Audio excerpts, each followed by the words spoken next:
మరి మా మనోహర్ ఏం చేస్తుండో, ఎకరాలు కొని గజాల బకరాలకు అమ్ముతుండేమో తెలియదు, కానీ అదొక 10 రోజులు మా మనోహర్ వాయిదా పెట్టాల్సిందే. ఎకరాలు కొని బకరాలకు అమ్మేది ఒక 10 రోజులు సెలవు పెట్టి బూత్ వైజు తిరగాల్సిందే. అధ్యక్ష, నీది కూడా బాధ్యతనే, జిల్లా మొత్తం. శివన్న, రేవంత్ రెడ్డి గారు కొడంగల్ మీటింగ్లో మాట్లాడిన మాటలు చాలా సీరియస్గా పరిగణించాల్సిన విషయం.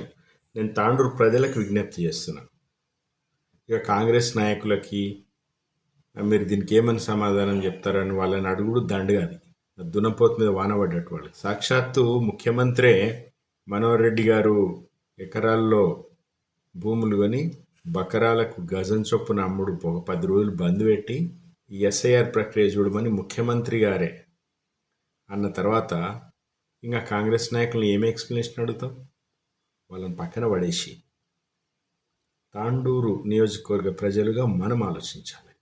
ఇట్లా ఎకరాల్లో భూములు కొని బకరాల గజాల్లో అమ్ముతూ అది మాత్రమే దందాగా చేస్తూ ప్రజలను పట్టించుకోకుండా ప్రజా సమస్యలను గాలికి వదిలేసి తాండూరు నుంచి శుద్ధ ఇసుక నీళ్లు అన్నీ తరలిపోతూ ఉంటే మాట్లాడకుండా తన ఎకరాల్లో కొనడం బకరాల గజాలు అమ్మడం మాత్రమే మనోహర్ రెడ్డి చేస్తున్నారా? ముఖ్యమంత్రి గారు సిగ్గు లేకుండా ఈ 10 రోజులు బంద్ పెట్టు మనోహర్ అన్న, ఎస్ఐఆర్ ప్రక్రియ చూడు అంటే 10 రోజుల తర్వాత మళ్ళీ మొదలు పెట్టుకోని నీ దందా నీకు క్లియర్. నువ్వు మీ కుటుంబం ఇష్టం వచ్చినట్టు చేసుకోండి, నేనేమన్నా. నాకు అందించండి. నేను రాహుల్ గాంధీకి రాహుల్ గాంధీకి అందిస్తా. ఆయన కూడా నన్నేమన్నాడు, ఆ దేశంలోనేమో జంతర్ మంతర్లనేమో దీక్షలు చేస్తాడు రాహుల్ గాంధీ, పెద్ద శుద్ధపూసలాగా. వీళ్ళు కొడంగల్లో దీక్షలు చేస్తారు, తాండూరులో దీక్షలు చేస్తారు.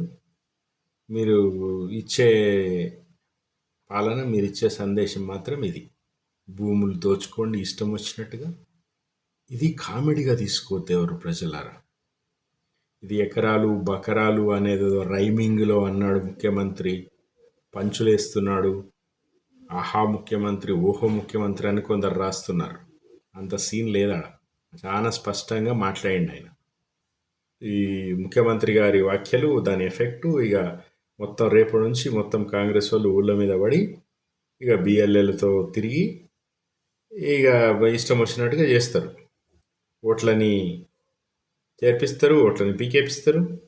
వీళ్ళందరూ కలిసి మళ్ళా కాంగ్రెస్ వాళ్ళని ఎన్నుకోవాలి. ఎందుకు ఎన్నుకోవాలి? ఎకరాలలో భూములు కొని గజాలలో బకరాలకు అమ్మనీకే అట్లాంటి ఎమ్మెల్యేలు ఉండాలి, వాళ్ళకి మద్దతు ఇచ్చే ముఖ్యమంత్రి ఉండాలి. ఇది ప్రజాపాలన సాగాలి. దానికోసం ఓటర్ ఎన్యూమరేషన్ ప్రక్రియ మంచిగా చేయండి అని ముఖ్యమంత్రి చెప్తున్నాడు. నేను బీఆర్ఎస్ శ్రేణులకు కానీ ప్రజలకి సూచిస్తా ఉన్నా, అప్రమత్తంగా ఉండండి. రేపటి నుంచి ఊళ్ళ మీద పడే కాంగ్రెస్ నాయకులు వాళ్ళ ఓట్లని గల్లంతు చేయకుండా జాగ్రత్త వహించండి. అండ్ ప్రజలందరికీ రాజకీయాలు కాసేపు పక్కన పెట్టి మన కోసం పనిచేసేటోళ్ళు, మన అభివృద్ధి కోరేటోళ్ళు ఎవరనేది ఆలోచించండి.